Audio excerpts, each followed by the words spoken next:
결혼 5년 차인 전 씨의 남편은 아주 특이한 취미가 하나 있습니다. 바로 반려동물을 키우는 건데요. 문제는 이 반려동물이 강아지나 고양이처럼 사람들이 흔하게 키우는 동물이 아니라 바로 곤충이나 파충류라는 겁니다. 연애 시절부터 희귀 동물을 모으길 좋아했던 남편은 전갈이나 거미 등을 키웠는데요. 결혼 후에도 이 취미가 계속되고 있는 겁니다. 곤충이나 파충류라고 하면 치를 떨던 전 씨가 아무리 애원을 해도 남편은 계속해서 새로운 동물들을 들고 온다고 하는데요. 어느 순간부터 사람보다 곤충이 더 많아진 집. 전 씨는 이 동물들을 다 보내버리고 싶다고 하는데 여기서 잠시 질문 하나 드리겠습니다. 박지훈 변호사님은 곤충이나 파충류 좋아하시나요? 네, 곤충, 파충류 좋아합니다. 네, 그럼 집에서 전갈을 키우는 아내는 어떠신가요? 안 되죠. 전갈은 물리면 죽을 수도 있고 무서워요. 그런 거 키우는 거 말고 공존할 수는 있지. 같이 살고 싶지는 않는데요. 네, 저도 곤충은 참 무서워하는데 오늘 사연자의 고민을 별별 상담소에서 해결해 주세요. 자, 오늘 지금 소개해드리는 이 사연은요, 커뮤니티에 올라온 내용을 저희가 조금 각색해서 준비해봤습니다. 자, 남편. 그러니까 연애 때부터 곤충, 파충류에 아주 많은 관심이 있었군요. 네, 일단 이들 부부가 애초에 만난 게요. 다 반려동물 사랑하는 모임 동호회를 통해서 만났습니다. 전 씨는 강아지를 키우고 있어서 그 모임에 가입을 했는데 남편은 그 당시에 전갈을 한 마리 키우고 있었습니다. 그래서 그 모임에서 전갈 소개할 때까지만 해도 동호회 사람들이 다 놀랐는데 전 씨도 반려동물 모임에 무슨 전갈 키우는 사람이 나오나 했는데 처음에는 좀 당혹스럽긴 했지만 생각해보면 전갈도 반려동물일 수 있잖아요. 그리고 그 전갈을 자랑하는 모습이 좀 귀여워 보이기도 했다고 합니다. 또 결정적으로 남편이 잘생겼습니다. 그리고 낙천적인 성격도 마음에 들어서 이들은 곧 연인으로 발전했습니다. 박 변호사님, 네. 이자연 기자가 했던 얘기 마지막에 핵심이 있었습니다. 그러네요. 뭐 잘생겼다. 딴 거는 중요하지 않고 어떤 반려동물이 중요하지 않고 하여튼 마음에 들었던 것 같아요. 전갈은 싫었지만 남편의 얼굴이 그걸 덮어버렸어요. 전갈도 이제 전 씨 입장에서는 전갈을 직접 본 적은 없어요. 잘생겨야 됩니다. 예. 근데 전갈을 본 적도 없고 전갈은 사실 저희가 아는 전갈 스콜피오 전갈 아니겠습니까? 전갈 이렇게 딱 이래가지고 뒤에 이렇게 독을 딱 하는 그런 무서운 류의 어떤 곤충이라고 해야 되나요? 갑각류 이런 건데 아마 이 전 씨 입장에서는 뭐 가재 정도, 새우 정도로 생각했던 것 같아요. 새우. 왜냐면 갑각류니까 다 새우나 예. 가재 정도로 뭐 별거 아니겠지. 전갈이 뭐 전갈이지 뭐 이러면서 생각했고 뭐 사슴벌레, 무당벌레 막 많이 키웠다고 하는데 뭐 비싼 거미도 또 키우는데 뭐 전갈, 거미 뭐 이거 별거 아니겠지라고 생각하는데 전갈 한 마리가 아니에요. 계속 점점점 벌레나 이런 것들이 늘어나면서 뭔가 약간 불안감이 들었던 것 같습니다. 자, 승현님 채팅창에서는요. 얼굴 잘생겼으면 그냥 감내하고 살아야지 뭐 이런 얘기 많이들 하십니다. 사실 얼굴 잘생긴 거 제가 결혼해 보니까 한 1년 가나요? 한 6개월 안 가는 것 같은데 마음이 중요해야 그 사람과 오래 살 누구 수가 얘기? 있는데. 누구 얘기시죠? 우리 집사람. 사모님. 예. 사모님 미인이시구나. 또 오해하셨구나. 예. 아니, 지금도 이쁩니다. 예. 지금 보고 있을 것 같은데 다시 이 본론으로 돌아오면 그리고 분명히 처음에 그런 일이 있으면 안 만나면 되는 건데 어떻게 했는가 하면 이 남자한테 이 여성은 이야기를 했답니다. 오빠, 나 이런 거 키우는 거 싫어. 전갈, 벌레, 특히 이제 무당벌레, 거미 이런 거 좀 안 키웠으면 좋겠다. 그런 그 아이들 집으로 데려오지 마라고 이야기를 하니까 그때 좀 옥신각신했는가 봐요. 그러다 남편이 될 남자친구가 이렇게 이야기를 했답니다. 그래, 그 동물 내가 안 키울게. 데리고 가지 않을게 라고 이야기를 했다라고 말을 합니다. 결국 그 남편은 그 부인에게 절대 키우지 않겠다고 남편은 약속하고 현재 키우고 있는 사슴벌레, 전갈, 거미, 저는 거미는 정말 무서운데 거미 본가에 두기로 오기로 그렇게 이야기를 나누었다고 합니다. 아까 승현님이 잘생긴 거, 뭐 예쁜 거 1년 갑니다라고 하셨는데 후추님은 못생긴 건 평생 가요라고 하셨어요. 아무튼 그게 중요한 게 아니죠. 자, 팀장님 지금 전갈, 벌레, 이게 이제 안 키우겠다고 약속을 했어요. 그러고 결혼을 했어요. 그럼 약속 지켰어야죠. 아까 잠시요. 아까 그 1년 간다고 그랬지 않습니까? 저는 30년 가고 있습니다. 잘생긴 건.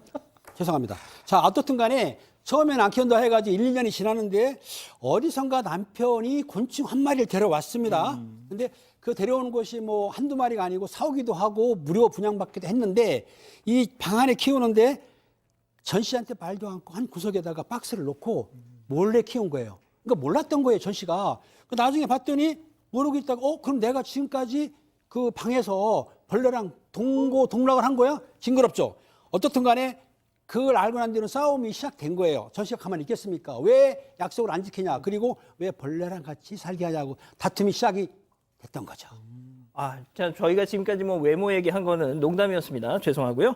자, 이 몰래 데려왔다는 게 지금 이 화가 나는 가장 큰 포인트인 것 같아요. 네, 그런데 더 큰 일이 좀 있었습니다. 좀 문제가 생겼는데요. 이 곤충들에게 먹이로 주기 위해서 키우는 귀뚜라미가 또 따로 있습니다. 그런데 하루는 이 귀뚜라미 뚜껑이 제대로 안 닫혀 있었던 겁니다. 설마? 그래서 이 전 씨 부부가 출근한 사이에 귀뚜라미들이 다 통해서 나와서 거실이고 방이고 다 돌아다녔던 겁니다. 퇴근하고 온 전 씨는 그날 정말 기절하는 줄 알았다고 하는데요. 소리 지르면서 남편한테 잡으라고 시켰는데 그 남편이 잡는다고 최대한 잡았지만 그래도 숨어있던 귀뚜라미들은 꽤나 됐습니다. 그래서 새벽에 자는데 어디선가 울음소리도 들렸고요.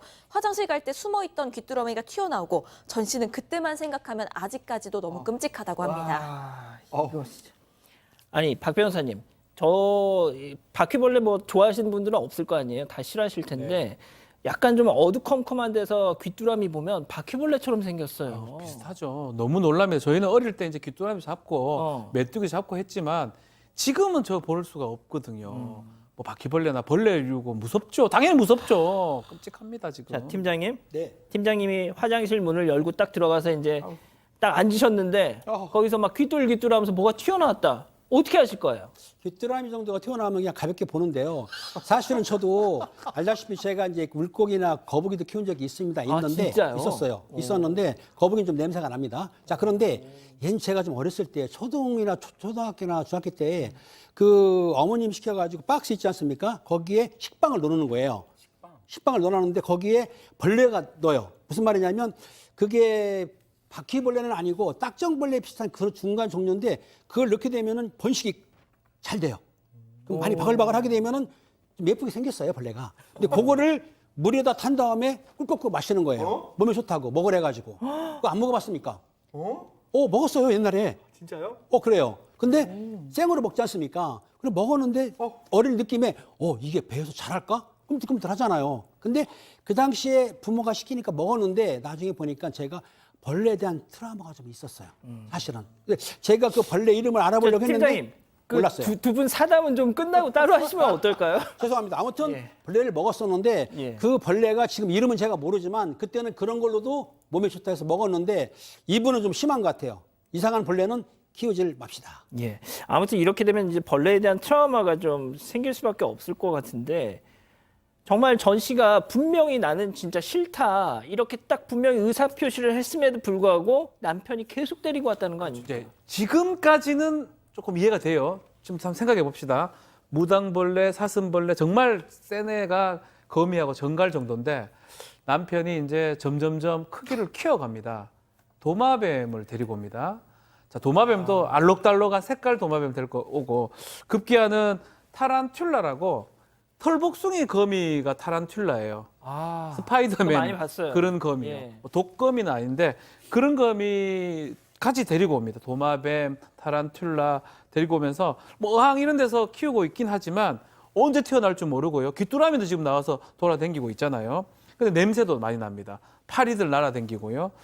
그래서 어느 방은 지금 나오고 있는데 저 방인데 어느 방은 벌레방입니다. 전갈, 무당벌레, 사슴벌레, 도마뱀, 거미, 타란툴라 모든 파충류, 각각류들이 저기 거주를 하고 있습니다. 그러니까 집에 방 하나를 보통 뭐 고양이 방 네. 이렇게 하듯이 쟤네들 방으로 이렇게 떼어놨군요. 언제 나올 줄 모르니까 저 안에 놔두는데 전 씨 입장에서는 너무너무 고통스러워하는 상황입니다. 승현님, 이제 저희가 이 말씀을 좀 드려야 될 것 같아요. 그러니까 이런 취미, 이런 뭐 곤충이나 이런 걸 키우시는 분들을 저희가 뭐 폄훼하려는 게 아니고 중요한 건 그 같이 사는 사람과 이게 협의가 안 됐다는 게 문제인 거잖아요. 그렇죠. 반려동물을 키우는 거는 전적인 개인의 자유겠죠. 하지만 그 가정에 나와 함께 사는 또 다른 나의 반쪽이 있으면 그 반쪽의 이야기를 들어줘야 되는데 이제 계속 이 여성의 입장에서는 싫잖아요. 전 씨 입장에서는 나 제발 좀 그런 아이들 좀 안 키웠으면 좋겠다 이렇게 이야기하니까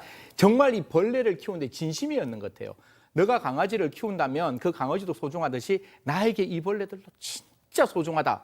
내가 이 벌레를 반드시 보호하고 지켜야 한다라는 말을 하면서 만약에 네가 이 벌레를 버린다면 나도 강아지를 버리겠다라는 말까지 했다라고 합니다. 야, 이거 진짜 너무 난감한 상황이네요, 이거. 네, 그런데 이 와중에 지금 전 씨는 임신 상태여서요. 곧 출산을 앞두고 있습니다. 그래서 이 벌레방, 파충류방, 이 방을 좀 깨끗하게 치우고 이제는 아기 방으로 꾸며야 할 그런 시기인데 그렇죠. 이 남편은 벌레방 절대 안 치우겠다고 선언을 합니다. 이 와중에 이 남편의 취미가 또 확장도 됐습니다.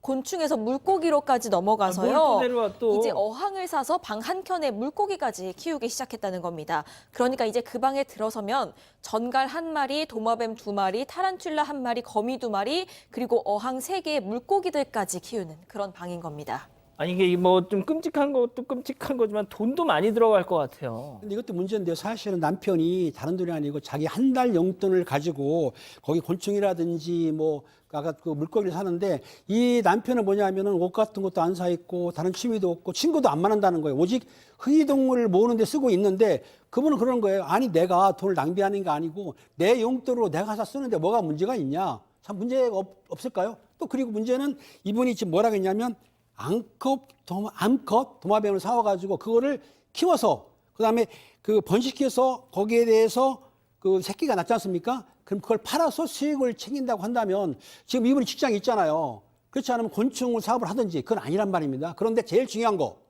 자기 반려자가 싫어한다는 거 자기 와이프가 싫어하면은 안 하셔야 되는데도 자기 취미에 간섭하지 말라고 계속 이런 걸 하고 있는 거죠. 알겠습니다. 자, 그러면 이쯤에서 별별 상담소 오늘의 궁금증 짚어보죠. 자, 도마뱀, 전갈 키우는 게 취미인 남편 상의도 없이 아예 방까지 차렸는데 저는 어떻게 하면 좋겠습니까? 라고 하셨는데 자, 박 변호사님. 네. 아, 진짜 많은 분들이 이 정도면 너무 심하다. 이거는 못 살겠다. 지금 그러십니다. 자, 이제 부부 간에는 이제 협조 의무 같은 게 있어요. 서로 좀 협조를 하면서 살아야 되는데 이제 아내 전 씨가 너무 싫어하는데 남편이 이제 너무 이제 이 반려 동물이나 갑각류, 곤충 뭐 이런 거 데리고 오는데 좀 이것 때문에 뭔가 파탄이 일어났다고 보기도 어렵습니다. 이게 유책 사유라고 보기는 어렵고요. 혼인을 지속할 수 있는 중대한 사유라고 그렇게 보기는 좀 어려운데 약간은 조절될 여지가 있지 않나 뭐 이런 것 때문에 이혼했다는 사례는 제가 들어본 적은 사실 없거든요. 남편의 취미 활동인데 취미 활동이 좀 과한 상황으로 보이고 그 과한 상황을 조절할 수 있는 그런 지금 남편하고 아내의 좀 현명한 좀 생각이 필요하지 않을까. 뭔가 저는 정확하게 모르겠지만 뭔가 선을 끌 수 있는 뭔가가 있다면 또 가능하지 않을까 생각이 드는데 뭐 이거 가지고 두 사람이 파국이 났기 때문에 이혼을 하라 이렇게 말씀드리기는 좀 어려워 보입니다. 알겠습니다. 그러면 팀장님부터 한 말씀씩 좀 조언, 이 가정을 위한 조언 좀 해주시죠. 지금 남편의 취미를 그 전 씨가 사실 바꾸면 좋겠지만 바꾸지 못한다고 한다면 다른 방 하나를 주셔가지고 거기에 취미할 수 있게 그리고 그 대신에 그 이상한 정갈이라든 그런 거 말고 좀 깨끗하고 귀여운 동물을 키우는 거. 제 처남 같은 경우에는 고슴도치를 키우거든요. 고슴도치도 귀엽더라고요. 근데 보면은 깨끗하고 깔끔하게 키워요. 그런 정도는 용서하지만 곰팡이 끼고 지저분하게 되면 요거는 용서가 안 되는 거죠. 아무튼 남편의 취미를 살리면서도 그 전 씨를 피해 안 가게 하는 방법을 좀 강구했으면 싶습니다. 예. 곧 출산도 하신다니까 말이죠. 자, 승희 의원님. 저는 한 가지는 명확한 것 같아요. 이 남편이 부인보다 진심으로 벌레를 좋아하는 것 같아요. 사실 사람이 변할 때 부인이 원치 않으면 내가 아무리 좋아하는 취미도 안 하는 게 그게 일반적인 건데 지금 그런 부분이 안 되고 있어서 그냥 제 남편에게 말하겠습니다. 부인이 정말 싫고 정말 출산을 앞두면 그 아이가 앞으로 커야 되는 가정입니다. 그 가정 안에서 그 동물들이 아이에게 어떠한 영향을 미칠지 그리고 그 부인이 싫다는 것은 서로 간에 안 했으면 좋지 않겠느냐 이런 말씀 드리겠습니다. 자, 박 변호사님은요? 자, 저는 분리가 가장 중요한 것 같아요. 뭐 제 아는 분 중에 장난감 같은 거 되게 좋아하는 남편이 있어요. 레고 같은 거. 근데 그런 분도 아내가 그 레고 가면 돌아다니면서 피해를 안 끼칩니다. 그래서 꼴도 보기 싫거든요. 레고 꼴만 보면 자꾸 돈이 레고로 변하니까. 아이고야. 그래서 기분이 나쁜데. 자, 그래서 그분들은 이제 그걸 안 볼 수 있도록 이렇게 취미 활동도 본인 취미 활동이고 크게 또 피해를 주지 않는다고 하니까 그렇다면 절대적으로 분리를 좀 해서 그 안에서만 좀 볼 수 있도록 하고 뭐 아내가 필요하다면 가끔씩 들어오는 건 몰라도 아내한테 절대로 피해를 안 줄 수 있는 그런 방안을 좀 강구해 보시면 어떨까 조언을 드리겠습니다. 자, 이 기자는 진짜 이 기자가 제일 좋아하는 배우 손석구 씨 같은 남편을 딱 있는데 저런 취미를 가지고 있다. 어떻게 할 거예요? 근데 저는 사실 동물을 그렇게 싫어하지 않아서 저는 저렇게 한 방을 다 채우는 거 아니면 저는 괜찮습니다. 더군다나 손석구 씨라면 뭐 저는 그냥 이해하고 방 뭐 한 벽 하나 정도는 내주겠습니다. 그러니까 이게 이 문제의 핵심은 얼굴이 잘생겼었다는 거예요. 자, 우리 가족 여러분들 생각은요? 네, 일단 모직님, K-파브르냐, 영시민님, 곤충이랑 남편 같이 분양해버리세요. 김바보와 동물 친구들 저도 파충류 70마리 가까이 키우는데 적어도 협의를 보고 키웁니다. 이런 말씀 하셨습니다. 오즈님, 내 최애인 방탄귀가 전갈 좋다고 하면 난 귀뚜라미도 보일러 마냥 따뜻하게 보일 듯 이런 말씀도 해주셨습니다. 알겠습니다. 아, 정말 우리 가족 여러분들의 이 표현력 정말 대단하십니다. 가족 여러분, 잊지 마시고 구독과 좋아요, 알림 설정 여기.